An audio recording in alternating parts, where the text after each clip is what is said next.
Assalamualaikum warahmatullahi wabarakatuh. Alhamdulillah. Alhamdulillahi hamdas syakirin. Ashhadu an la ilaha illallah wahdahu la syarikalah. Ilahul awwalina wal akhirin. Wa ashhadu anna Muhammadan abduhu wa rasuluhu sayyidul mursalin. Allahumma sholli wa sallim ala Sayyidina Muhammad wa ala alihi wa sahbihi ajmain amma ba'd. Segala puji bagi Allah, salawat serta salam bagi Rasulullah. Bapak-bapak, ibu-ibu pendengar setia Radio Jakarta Islamic Center yang kami hormati, pada kesempatan waktu yang relatif singkat ini saya mencoba membahas sekelumit tema penyesalan kenapa mesti di akhir.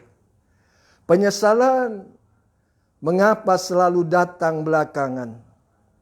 Bapak-bapak, ibu-ibu pendengar setia Radio Jakarta Islamic Center, harapan kita tidak lain mudah-mudahan kita semua termasuk orang-orang yang ulaika alaihim sholawatum mir rabbihim wa rahmah wa ulaika humul muhtadun. Mudah-mudahan kita semua termasuk orang-orang yang senantiasa mendapatkan keberkahan yang sempurna dari Allah. Amin.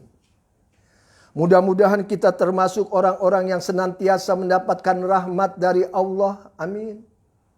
Wa ulaika humul muhtadun. Mudah-mudahan kita termasuk orang-orang yang senantiasa mendapatkan petunjuk dari Allah Subhanahu wa taala. Bapak-bapak, ibu-ibu pendengar setia Radio Jakarta Islamic Center yang kami hormati. Mengapa penyesalan selalu datang terakhir? Ada beberapa hal yang perlu mendapatkan kajian, pemikiran, pengamalan kita bersama. Mengapa penyesalan selalu datang di akhir? Penyebab pertama, manusia tidak sadar bahwa kehidupannya setiap ucapan, langkah, perbuatan, bahkan niat batin hatinya senantiasa dalam pengawasan pemantauan Allah Azza wa Jalla. Dan harus kita pertanggungjawabkan di hadapan Allah kelak tentang ucapan, langkah, perbuatan, bahkan niat batin hati kita. Yang pertama, kita harus mempertanggungjawabkan tentang ucapan kita. Karena setiap ucapan yang kita ucapkan dalam kehidupan kita di dunia ini tidak lepas dari pemantauan Allah Azza wa Jalla yang dicatat melalui malaikat, Raqib dan Atid. Kita hidup di dunia ini sudah bertahun-tahun bahkan berpuluh-puluh tahun. Semakin berlama-lama kita berada di permukaan bumi ini, semakin dekatnya kita kepada kematian. Semakin dekatnya kita kepada kematian, semakin dekat pula kita kepada perhitungan amal perbuatan kita yang harus kita pertanggungjawabkan di hadapan Allah. Namun kadang-kadang manusia semakin dekatnya kepada kematian, semakin dekatnya kepada masa perhitungan amal perbuatannya tentang ucapan, langkah, perbuatan, bahkan niatnya, dia tidak menyadari dia harus pertanggungjawabkan di hadapan Allah. Ucapan manusia, setiap apa yang diucapkan akan dicatat oleh malaikat Raqib dan Atid. Allah Subhanahu wa taala berfirman di dalam Al-Qur'an dalam surah Qaf. Surah 50 ayat 18. Ma yalfidu min qaulin illa ladaihi raqibun atid. Tidak ada satu kata pun yang diucapkan oleh manusia illa raqibun atid, melainkan di sisinya ada dua malaikat pengawas. Malaikat Raqib mencatat setiap kata yang diucapkan oleh manusia manakala ucapannya itu adalah ucapan yang baik. Ucapan yang sesuai dengan tuntunan Allah dan Rasul. Begitu pula malaikat Atid. Dia mencatat setiap ucapan, setiap kata yang diucapkan. Jika ucapan itu, kata itu adalah ucapan kata yang tidak sesuai dengan tuntunan Allah dan Rasulullah Sallallahu Alaihi Wasallam. Ucapan kita selama kita hidup di dunia ini, kata yang kita ucapkan bukan kalimat. Kalau saja kalimat terdiri daripada beberapa kata, setiap kata yang diucapkan oleh manusia ketika dia hidup di dunia ini tidak lepas dari pemantauan Allah Azza wa Jalla yang dicatat oleh malaikat Raqib dan Atid. Itu tentang ucapan. Kemudian tentang perbuatan kita melalui tangan dan kaki kita kelak nanti akan dimintai pertanggungan jawab oleh Allah Subhanahu wa taala. Allah Subhanahu wa taala jelaskan di dalam Al-Qur'an dalam surah Yasin surah 36 ayat 65. Al-yauma nahtimu ala afwahihim wa tukallimuna aydihim wa tashhadu arjuluhum bima kanu yaksibun. Pada hari ini, maksudnya di akhirat nanti. Pada hari itu di akhirat nanti kami tutup mulut mereka. Yang berbicara adalah tangan mereka. Yang menjadi saksi adalah kaki mereka. Bima kanu yaksibun. Tentang apa yang telah mereka perbuat ketika mereka hidup di dunia. Yang harus dipertanggungjawabkan di hadapan Allah kelak di akhirat nanti. Manusia terkadang tidak sadar bahwa bukan hanya kata ucapan saja. Bukan hanya perbuatan melalui tangan dan kaki saja. Tetapi niat, gerak batin hatinya pun tidak lepas dari pemantauan pengawasan Allah Azza wa Jalla. Akan diperhitungkan kelak di akhirat nanti niat seorang hamba. Sebagaimana Allah Subhanahu wa taala berfirman di dalam Al-Qur'an dalam surah Al-Baqarah surah 2 ayat 284. Wa in tubdu ma fi anfusikum aw tukhfuhu yuhasibkum bihillah. Jika kamu nyatakan apa yang ada di dalam batin hatimu. Aw tukhfuhu yuhasibkum bihillah. Atau kamu sembunyikan apa yang ada di dalam hatimu. Yuhasibkum bihillah. Niscaya Allah akan mengadakan perhitungan atas gerak batin hatimu itu. Coba kita bayangkan.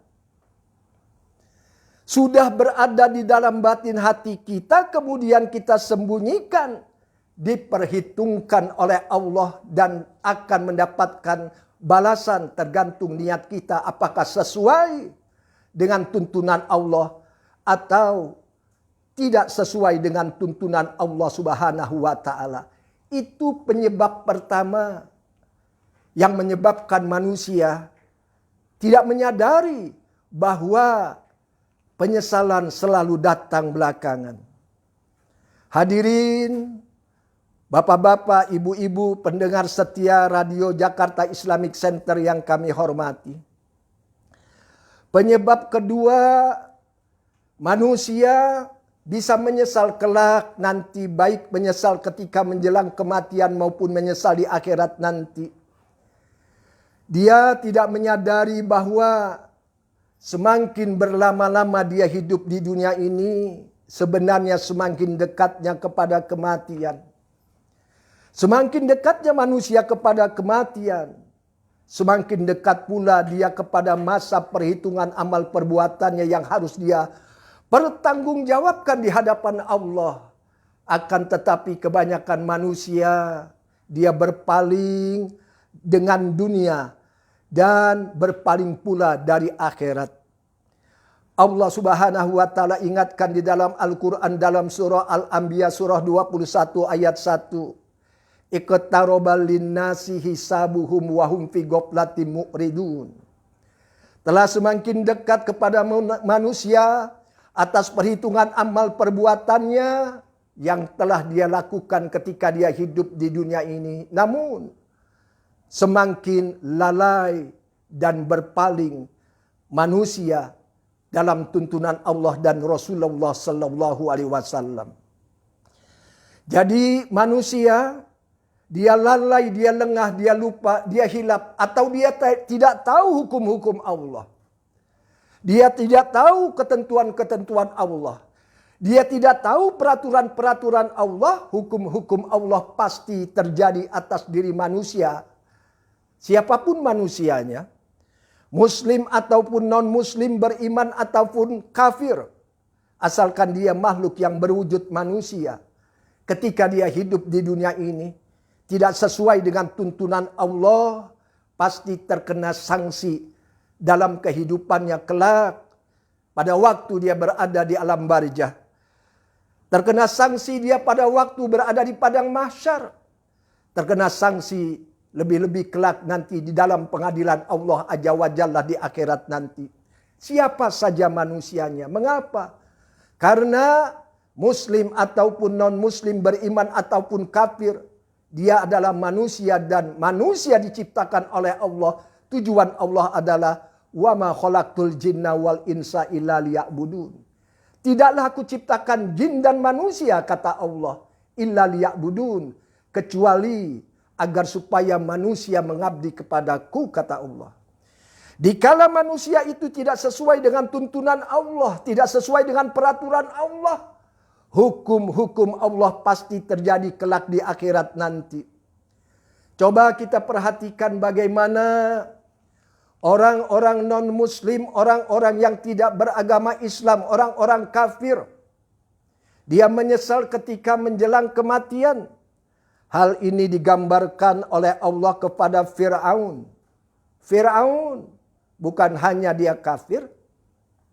Fir'aun bukan hanya dia itu tidak beragama Islam. Saking kebangetan kekafiran Fir'aun, Fir'aun mengaku dirinya sebagai Tuhan. Hal ini dijelaskan oleh Allah di dalam Al-Quran dalam surah An-Naziat. Surah 79 ayat 24. Wa qala ana rabbukumul a'la. Fir'aun berkata, aku adalah Tuhan kamu yang paling tinggi. Fir'aun dengan kesombongannya. Karena dia sering dan terlalu lama menjabat sebagai seorang pemimpin di saat itu. Menjadi seorang raja. Fir'aun mengaku dirinya sebagai Tuhan, bahkan Tuhan yang paling tinggi. Tetapi bagaimana keadaan Fir'aun yang kafir, yang non-muslim, digambarkan oleh Allah Subhanahu wa Ta'ala ketika dia menjelang kematian. Fir'aun menyesal. Hal ini dijelaskan oleh Allah di dalam Al-Quran dalam surah Yunus. Surah 10 ayat 90. Qala amantu annahu la ilaha illalladzi amanat bihi banu Israel wa ana minal muslimin. Fir'aun berkata, ketika Fir'aun hampir tenggelam, ketika Fir'aun menjelang kematian, ketika Fir'aun menjelang sakaratul maut, Fir'aun berkata, qala amantu annahu la ilaha illalladzi amanat bihi banu Israel wa ana minal muslimin. Fir'aun berkata, sekarang saya sadar, sekarang saya insaf, sekarang saya bertobat bahwa tidak ada Tuhan melainkan Tuhan yang diimani oleh Bani Israel, wa ana minal muslimin, dan sekarang saya menjadi orang yang berserah diri kepada Allah. Sekarang saya menjadi seorang muslim. It's too late, sudah terlambat. Ketika seseorang itu sadar, insaf, bertobat, padahal napas telah sampai di gorgoroh, napas telah sampai di kerongkongan. Ketika menjelang kematian, betapapun dia sadar, dia insaf, dia bertobat, is too late, sudah terlambat dan tidak akan diterima tobatnya orang yang bertobat pada waktu menjelang kematian. Secara spesifik Allah jelaskan bagaimana seseorang itu yang non-muslim, yang kafir menyesal ketika menjelang kematian. Secara general dijelaskan pula nanti di akhirat. Orang-orang non-muslim yang menyesal karena dia itu tidak beragama Islam. Dia menyesal secara umum dijelaskan oleh Allah di dalam Al-Quran dalam surah Al-Hijr. Surah 15 ayat 2. Rabbuma ya waladuna kalamu lahu nahul muslimin. Fir'aun berkata, ketika Fir'aun hampir tenggelam, ketika Fir'aun menjelang kematian, Fir'aun berkata, sekarang saya sadar, sekarang saya insaf, sekarang saya menjadi orang yang berserah diri kepada Allah. Sekarang saya menjadi seorang yang yang diimani oleh Bani Israel, wa ana minal muslimin. Orang-orang kafir itu sering nanti di akhirat menginginkan kiranya mereka dahulu hidup di dunia menjadi seorang muslim. Itulah penyesalan orang-orang non-muslim ketika dia berada di akhirat karena dia tidak beragama Islam. Dia merasa menyesal karena dia tidak beragama Islam. Hal ini dijelaskan oleh Allah di dalam Al-Quran dalam surah Al-Hijr. Surah 15 ayat 2. Lalu pantas kalau saja kita perhatikan ketika kita ini sholat Jumat. Setiap kita melaksanakan ibadah sholat Jumat, para khotib mengingatkan baik, mengingatkan untuk dirinya sendiri maupun mengingatkan kepada para jamaah. Para khotib mengingatkan sebagaimana Allah Subhanahu wa taala berfirman di dalam Al-Qur'an dalam surah Ali Imran surah 3 ayat 102. Ya ayyuhalladzina amanu taqullaha haqqa tuqatih wa la tamutunna illa wa antum muslimun. Wahai orang-orang yang beriman, bertakwalah kepada Allah dengan sebenar-benarnya takwa dan jangan sekali-kali mati kecuali mati beragama Islam. Itulah penyesalan orang-orang yang ketika hidup di dunia ini dia tidak beriman kepada Allah. Dia tidak menjadi seorang muslim. Dan perlu kita ketahui orang yang beriman pun kepada Allah. Dia tidak syirik. Dia tidak musyrik. Dia beriman kepada Allah. Dia muslim. Tetapi hanya saja dia tidak melaksanakan secara optimal perintah Allah dan perintah Rasul. Ketika dia menjelang kematian, dia beriman. Dia beragama Islam, dia tidak melaksanakan perintah Allah secara optimal padahal dia mampu. Seorang yang beriman, seorang yang beragama Islam pun dia akan menyesal ketika menjelang kematian. Hal ini dijelaskan oleh Allah Subhanahu wa taala di dalam Al-Qur'an dalam surah Al-Munafiqun ayat 10. Fayaqula rabbi laula akhartani ila azalim qarib fa asaddaqa wa aku minas solihin. Orang-orang yang beriman dia menyesali pada waktu dia hidup di dunia padahal dia mampu untuk melaksanakan kebaikan. Padahal dia mampu untuk infak zakat sedekah dia tidak lakukan. Fayaqul rabbi laula akhartani ila azalim qarib fa asaddaqa wa aku minas solihin. Ya Tuhanku, sekiranya Engkau berkenan menunda kematianku sebentar saja. 1 minggu lagi saja ya Tuhanku. 1 hari saja lagi ya Tuhanku. 1 jam lagi ya Tuhanku. Fa asaddaqa wa aku minas solihin. Aku akan infak zakat sedekah wa aku minas solihin. Dan aku akan menjadi orang-orang yang senantiasa melaksanakan amal ibadah, amal soleh, amal kebaikan. Itulah penyesalan orang-orang yang beriman kepada Allah.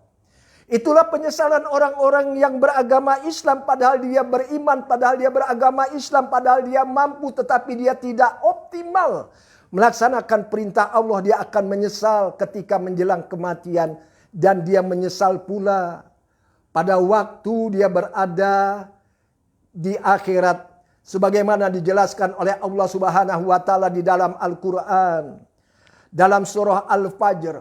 Surah Al-Fajr ayat 23. Waji'a yauma ijim bi jahannama yauma iji yatadzakkarul insanu wa anna lahu dzikra. Pada hari itu di akhirat nanti Allah perlihatkan neraka jahanam kepada mereka. Pada hari itu manusia baru ingat, akan tetapi tidak ada gunanya mengingat pada waktu itu. Penyesalan di akhirat nanti adalah penyesalan yang hanya membawa duka dan sengsara saja. Dia mengatakan yaqulu ya laitani qaddamtu li hayati.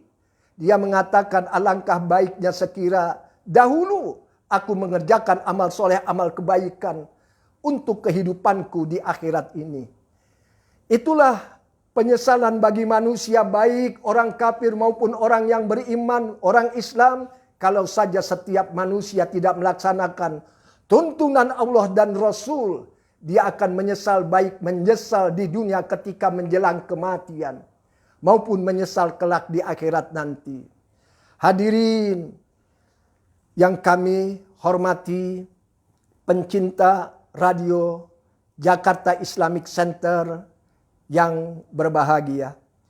Bersyukur kita kepada Allah saat ini kita masih diberikan kesempatan hidup oleh Allah Subhanahu wa taala. Hidup kita sebagai makhluk yang berwujud manusia.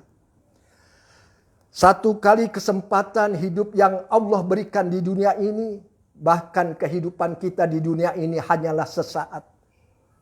Allah Subhanahu wa taala jelaskan di dalam Al-Qur'an dalam surah Al-Mu'min, surah 40 ayat 39. Ya qaumi innama hadhil hayatud dunya mata wa innal akhirata hiya darul qarar. Wahai kaumku, sesungguhnya kehidupan dunia ini hanyalah kesenangan yang sementara. Dan sesungguhnya kehidupan akhirat itu adalah negeri yang kekal. Sesungguhnya kehidupan manusia di dunia ini hanyalah kenikmatan yang sangat sementara. Hanya sesaat. Setelah itu terputus habis. Maka dari itu kita jangan terlalu condong kepada kehidupan dunia. Sesungguhnya kehidupan dunia dibanding dengan kehidupan akhirat dijelaskan oleh Allah di dalam Al-Quran dalam surah Ad-Duha. Surah 93 ayat 4. Wal akhiratu khairul laka minal ula. Dan sesungguhnya kehidupan akhirat itu lebih baik dari kehidupan dunia. Oleh karena itu mari kita usahakan dikala badan kita sehat, ada waktu luang, hendaknya kita isi dengan amal ibadah, amal soleh, amal kebaikan. Demi kehidupan kita di akhirat nanti. Allah Subhanahu wa taala berfirman di dalam Al-Quran dalam surah Al-A'la. Surah 87 ayat 17. Wal akhiratu khairu wa abqa. Sedangkan kehidupan akhirat lebih baik dan lebih kekal. Kehidupan akhirat lebih baik, lebih kekal. Kehidupan akhirat adalah hidup yang abadan abada, hidup yang selama-lamanya. Kehidupan akhirat adalah kehidupan yang ada awalnya tetapi tidak ada akhirnya. Kehidupan akhirat adalah kehidupan yang unlimited tanpa batas. Sedangkan kehidupan dunia hanyalah sesaat. Bahkan Rasulullah Sallallahu Alaihi Wasallam bersabda dalam salah satu sabdanya yang diriwayatkan oleh Imam Tirmizi. Rasulullah Sallallahu Alaihi Wasallam bersabda, A'maru ummati ma baina sataina ila sab'ina wa aqalluhum man yazuzu zalik. Rasulullah Sallallahu Alaihi Wasallam bersabda, usia umatku antara 60 sampai dengan 70 tahun. Wa aqalluhum, jarang sekali di antara mereka melewati daripada usia 70 tahun. Bisa saja manusia bisa mencapai usia 70 tahun bahkan bisa mencapai 80 tahun. Tetapi kalau saja kita perhatikan kehidupan kita secara real, secara nyata dalam kehidupan kita bermasyarakat. Jangankan kita mencapai usia 70 sampai 80 tahun. Dikala manusia berusia 60 tahun, wajah mulai keriput. Gigi mulai lepas, pandangan mulai kabur, rambut banyak yang beruban, kondisi fisik mulai lemah. Itu merupakan satu sunatullah, ketentuan Allah. Setiap penyakit ada obatnya, namun penyakit tua tidak ada obatnya. Semakin lanjut usia, semakin kondisi fisik manusia, siapapun manusianya, Muslim ataupun non-muslim, beriman ataupun kafir, pasti semakin lanjut usia, semakin melemah. Sel-sel dalam tubuh yang tadinya kuat menjadi lemah, yang tadinya lemah, sel dalam tubuh menjadi mati, yang akhirnya dia akan kembali kepada Allah Subhanahu wa taala. Itu merupakan satu sunatullah. Semakin lanjut usia manusia, semakin melemah. Hal ini dijelaskan oleh Allah di dalam Al-Quran dalam surah Ar-Rum. Surah 30 ayat 54. Allahul ladzi khalaqakum min dhafin summa ja'ala min ba'di dhafin quwwah. Summa ja'ala min ba'di quwwatan dhafan wa saybah yahluku ma yasha wa huwal alimul qadir. Dialah Allah yang telah menciptakan manusia mulai dari lemah. Kemudian dia menjadikan kuat setelah lemah. Kemudian Allah menjadikan lemah setelah kuat, bahkan beruban. Dialah Allah yang menciptakan apa yang dia kendaki. Dialah Allah yang maha mengetahui lagi maha berkuasa. Oleh karena itu, pada kesempatan waktu yang relatif singkat ini, mari kita berusaha kehidupan kita yang hanya berkisar baina sataini wasabiina, berkisar antara 60-70 tahun, kita pergunakan kehidupan kita dengan sebaik-baiknya. Jangan sampai kita menyesal kelak nanti. Menyesal jangan sampai terjadi pada waktu kita menjelang kematian. Jangan pula kita menyesal nanti di akhirat. Ketika seseorang berhasil di dalam menjelang kematian, dia meninggal dalam keadaan husnul khatimah. Menjelang kematian dia berhasil dengan baik. Di akhirat dia akan kembali kepada Allah dengan baik. Karena kematian merupakan pintu gerbang menuju akhirat. Lalu apa dan bagaimana untuk kita bisa jangan sampai menyesal baik ketika kita menjelang kematian maupun menyesal di akhirat nanti. Allah Subhanahu wa taala telah menciptakan manusia. Allah juga yang memberikan petunjuk kepada manusia melalui Al-Qur'an. Al-Quran bukan hanya petunjuk bagi orang yang beriman kepada Allah saja. Al-Quran bukan hanya petunjuk bagi orang yang Islam saja. Bahkan Al-Quran sebenarnya bukan hanya hudal lil muttaqin saja. Al-Quran bukan hanya petunjuk bagi orang yang bertakwa saja. Tetapi Al-Quran pun hudal linnas, petunjuk bagi manusia. Artinya, siapa saja manusianya, baik saat ini dia muslim ataupun non-muslim, beriman ataupun kafir, karena dia adalah manusia dan manusia diciptakan oleh Allah, Allah juga yang memberikan petunjuk kepada manusia berupa Al-Quran. Dan perlu kita ketahui, ketika kita membaca Al-Quran, kita buka Al-Quran pada ayat pertama yang kita buka, Dzalikal kitabul la raiba fih, tidak syak dan ragu-ragu lagi di dalamnya bagi manusia. Karena semua itu merupakan firman Allah, kebenaran datangnya dari Allah. Berbeda ketika kita membaca buku bestseller. Buku itu diterjemahkan dengan beberapa bahasa yang ada di dunia ini. Cetakan buku itu berkali-kali bahkan puluhan kali. Setiap cetakan buku itu dicetak, senantiasa di awal buku itu ada catatan. Kami penerbit dan pengarang dengan senang hati dikala pembaca memberikan koreksi pada buku ini untuk menuju satu kebaikan dan kesempurnaan. Tetapi Al-Quran, awal Al-Quran yang kita baca dijelaskan, Dzalikal kitabul la raiba fih, tidak syak dan ragu-ragu di dalamnya. Hudal lil muttaqin, hudal linnas. Al-Quran itu hudal linnas. Al-Quran itu petunjuk bagi manusia. Dalilnya, sandaran hukumnya, di dalam Al-Quran, dalam surah Al-Baqarah, surah 2 ayat 185. Syahrul Ramadan allazi unzila fihil Quran hudal linnas. Pada bulan suci Ramadan, bulan diturunkannya Al-Quran, hudal linnas, petunjuk bagi manusia. Wabayinati minal huda wal furqan, untuk membedakan mana yang baik, mana yang batil. Jadi untuk kita tidak menyesal kelak di akhirat nanti, begitu juga kita tidak menyesal pada waktu menjelang kematian. Al-Quran telah memberikan antisipasi kepada kita.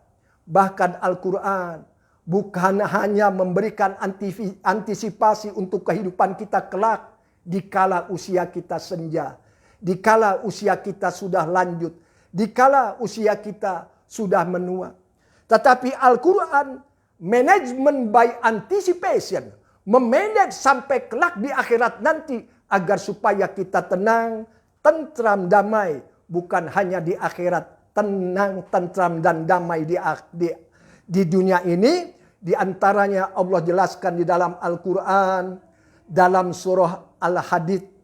Surah 57 ayat 20. I'lamu annamal hayatud dunya laibu walahu wazinatu watafakurum. Ketahuilah bahwa kehidupan dunia ini hanyalah permainan. Suatu yang melalaikan. Perhiasan.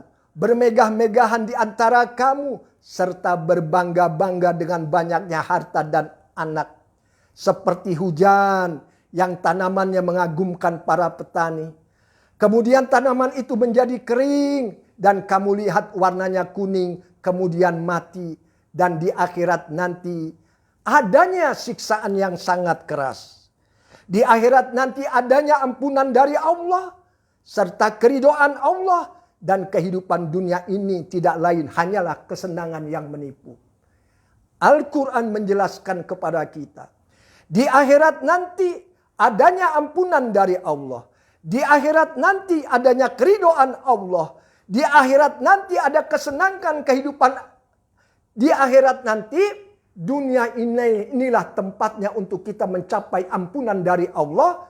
Pada waktu kita hidup di dunia ini, berusahalah berbuat baik. Insya Allah, Allah akan memberikan ampunan di akhirat nanti. Di akhirat nanti kita akan mendapatkan keridhaan dari Allah. Ketika kita tunduk, patuh, taat pada peraturan Allah, ketentuan Allah, hukum Allah.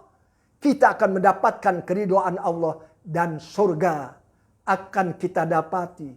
Bukan semata-mata dengan amal ibadah, amal soleh, amal kebaikan kita saja. Bukan semata-mata itu. Tetapi keridhaan Allah itulah yang menyebabkan seseorang bisa selamat ketika dia menjelang kematian. Selamat pula pada waktu di akhirat nanti. Dimudahkan oleh Allah masuk ke dalam surga, waqina adzabannar, dan terhindar dari siksa api neraka. Sekaligus bisa menjawab tema ini, mengapa penyesalan selalu berada di akhir? Mengapa penyesalan selalu datang belakangan? Dengan jawaban, berusahalah kesempatan hidup yang Allah berikan kepada kita. Badan sehat, waktu luang, tanamkan dalam batin hati kita. Tidak ada waktu terbuang percuma tanpa prestasi ibadah. Sehingga kita kembali kepada Allah dengan membawa kemuliaan akhirat. Itulah yang dapat saya sampaikan pada kesempatan waktu yang relatif singkat ini. Dengan tema, mengapa penyesalan selalu datang belakangan? Kembali kepada Al-Quran dan As-Sunnah. Terima kasih. Mohon maaf. Wassalamualaikum warahmatullahi wabarakatuh.